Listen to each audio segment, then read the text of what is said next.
உங்களுக்கு வணக்கம். இன்னைக்கு எதை பத்தி பார்க்க போறோம்னா, கோடை காலத்துல எப்படி மண் வளத்த பாதுகாக்கிறது அப்படின்றத பார்க்க போறோம். ஏன்னா, கோடை காலத்துல பெரும்பகுதி விவசாயிகள் தரிசா விட்டு வச்சிருப்பாங்க. ஒரு 2 மாசத்துக்கு எந்த வேளாண்மையும் செய்யாம இருப்பாங்க. அந்த சமயத்துல நம்ம அடுத்த வேளாண்மைக்கு முன்பு மண் வளத்த எப்படி பெருக்கலாம், எப்படி பாதுகாக்கலாம் அப்படின்றத பத்தி தான் இந்த வீடியோ. அதற்கு முன்பாக நம்மளுடைய சேனல் வேளாண் பீடியா அப்படின்ற யூடியூப் சேனல். இதில் நிறைய விவசாய நண்பர்கள் பார்க்குறீங்க, சப்ஸ்கிரைப் பண்ணாமல் பார்க்குறீங்க. அனைத்து விவசாய நண்பர்களுக்கும் இதை சப்ஸ்கிரைப் பண்ணிக்கிட்டு பெல் பட்டன் அமைத்து ஜாயின் பண்ணுங்கள்.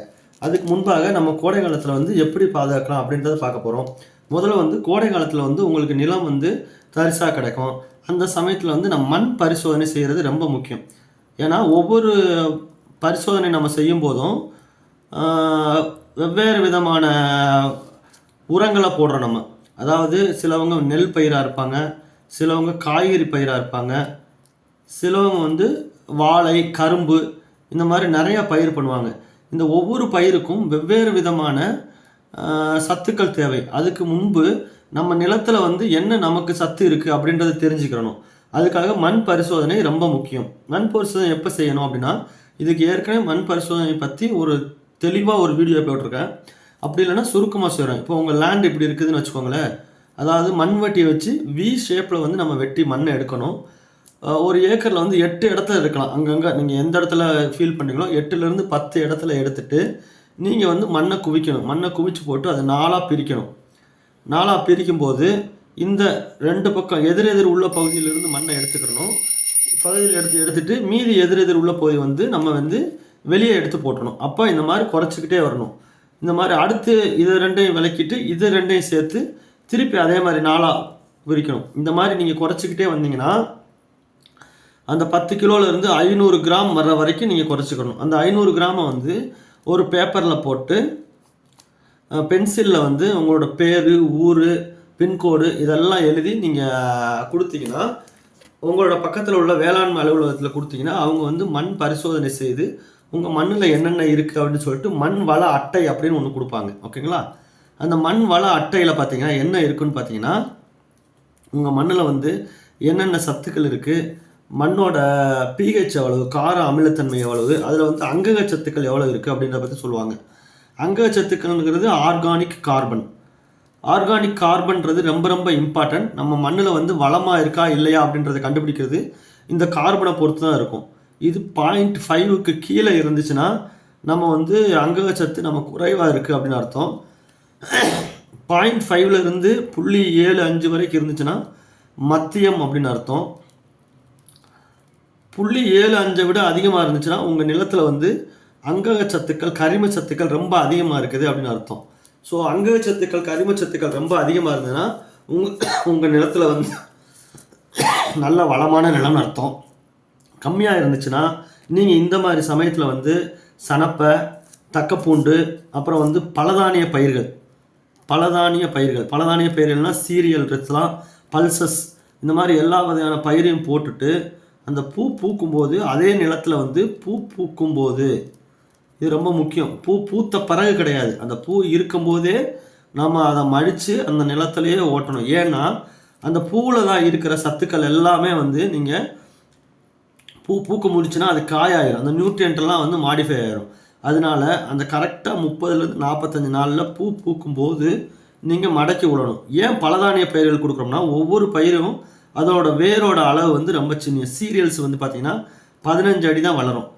அதுக்கடுத்து பல்சஸ் பார்த்தீங்கன்னா 15லேருந்து 30 அடி வரைக்கும் வளரும். ஸோ ஒரு டிஃப்ரெண்ட் கிராப்ஸ் டிஃப்ரெண்ட் ரூட் லென்த்தில் இருக்கும். அந்த மாதிரி வளரும்போது என்ன ஆகும்னா, இப்போ பல்சஸ் சொன்னோம் இல்லையா, பல்சஸ்னால் என்னது, இந்த தானிய பயிர்கள்னால அவரை, மொச்சை இது மாதிரி இது அது சூரிய ஒளியிலிருந்து தனக்கு தேவையான நைட்ரஜனை தானே தயாரித்து ரூட் நாடுல்ஸ் இருக்கும், வேரில் முடிச்சும்பாங்க. வேர் முடிச்சில் இந்த ரைசோபியம் அப்படின்ற பாக்டீரியா, இந்த பாக்டீரியா என்ன பண்ணுன்னா அதுக்கு தேவையான அந்த நியூட்ரிஷனை இதிலே வைக்கும். அப்போ அதை மடக்கி விழும்போது என்ன ஆகுதுன்னு பார்த்தீங்கன்னா, உங்களுக்கு தேவையான நியூட்ரிஷன் அதிக அளவில் கிடைக்கிது, சத்துக்கள். அப்போ அதுக்கு ரொம்ப நல்லாயிருக்கும். ஸோ அதனால் கோடை காலத்தில் நீங்கள் பலதானிய பயிர்களை போட்டு மடக்கி உழ வேணும். இப்போ உழுவும்போது என்ன நடக்குதுன்னு பார்த்தீங்கன்னு வச்சுக்கோங்களேன், கோடை உழவு அப்படின்னு சொல்கிறோம். இது வந்து இப்போ வந்து அதுக்கு முன்னாடி வந்து நம்ம ஈசி எவ்வளோ இருக்குன்னு பார்த்துட்டோம். அதுக்கு வந்து அந்த அட்டையில் வந்து அப்புறம் பிஹெச் சொல்லுவாங்க. பிஹெச் என்ன இருக்குன்னா கார அமிலத்தன்மை. கார அமிலத்தன்மையில் வந்து 0லேருந்து 14 வரைக்கும் சொல்லுவாங்க. 6.5லேருந்து 7.5 வரைக்கும் உங்கள் நிலைமை இருந்துச்சுன்னா இது நல்ல வளமான நிலம், எல்லா பயிரும் போடலாம். 7.5க்கு மேலே இருந்துச்சுன்னா உங்களோட நிலம் வந்து காரத்தன்மை உள்ளது. 6.5 கீழே இருந்துச்சுன்னா அமிலத்தன்மை உடையது. ஸோ இந்த காரத்தன்மை உள்ள நிலத்தில் வந்து என்ன பயிர் போடணும் அப்படின்னா அதுக்கு தகுந்த பயிர் போடணும். அமிலத்தன்மையாக இருந்தால் அதில் என்ன பயிர் பண்ணணும்னு போட்டு அதுக்கு தகுந்த மாதிரி பயிர் பண்ணணும். இந்த மாதிரி அந்த அட்டையில் வந்து கார அமிலத்தன்மை கொடுத்துருப்பாங்க. அதுக்கப்புறம் ஈசி சொல்லியிருப்பாங்க. ஈசினா என்னென்னா வந்து எலக்ட்ரிக்கல் கண்டக்டிவிட்டி, உப்பு எந்த அளவுக்கு இருக்குது அப்படின்றத பொறுத்து சொல்லுவாங்க. நம்ம தண்ணி வந்து உப்பு தண்ணியா, அப்போ உப்பு தண்ணி ஈஸியாக அதிகமாக இருந்துச்சுன்னா அந்த உப்பு தண்ணிக்கு எந்த பயிர் வைக்கலாம் அப்படின்றத பற்றியும் அந்த மண் வள அட்டையில் இருக்கும். ஸோ நீங்கள் ஃப்ரீயாக இருக்கிற இந்த சமயத்தில் வந்து நீங்களே மண்ணை எடுத்துகிட்டு போய் நீங்கள் கொடுத்து மண் வள அட்டையில் வந்து உங்களுக்கு என்ன மண் இருக்குன்றதை தெரிஞ்சுக்கலாம். இது வந்து நீங்கள் வெயில் காலத்தில் இதெல்லாம் நீங்கள் பண்ணக்கூடியது. அடுத்தது வந்து நீங்கள் கோடை உழவு கட்டாயமாக செய்யணும். ஏன் கோடை உழவு செய்ய சொல்கிறேன்னா களைகளுக்கு ரொம்ப முக்கியம். நிறையா விவசாயிகள் வந்து எனக்கு ஃபோன் பண்ணுறது கேட்குறது என்ன கேட்குறாங்கன்னா வயலில் கோரை அதிகமாக இருக்குது. கோரை வந்து கிழங்கு வகைகள், ஓகேங்களா? அது சைப்ரஸ் அப்படின்னு சொல்லுவாங்க. சைப்ரஸ் ரொட்டாண்டஸ் கிழங்கு. இப்போ மண்ணுக்கு கீழே வந்து இந்த மாதிரி கிழங்கு மூலியமாக வந்து இப்படி வளரும். இப்போ நீங்கள் உழவு ஓட்டும்போது இந்த கிழங்குலாம் மண்ணுக்கு வெளியில் வந்து விழுகும். அப்போ சூரிய ஒளியில் பட்டு அந்த கிழங்கு செத்து போயிடும். அப்படி இல்லைன்னா அந்த கிழங்குல சின்ன பகுதி இருந்தால் கூட உங்களுக்கு திருப்பி தண்ணி பாய்ச்சும் போது அந்த கிழங்கு முளைச்சி வரும். இதனால தான் வந்து கோரையை வந்து கட்டுப்படுத்துதே முடியுது. 7 உழவு, கோரைக்கு உழவு 7 அப்படிம்பாங்க. ஏன் அப்படி இந்த பழமொழி சொல்கிறாங்கன்னா 7 உழவு நீங்கள் திருப்பி திருப்பி திருப்பி செஞ்சுக்கிட்டே இருந்தால் தான் அந்த கோரை கிழங்கு முழுவதுமாக சாயும்.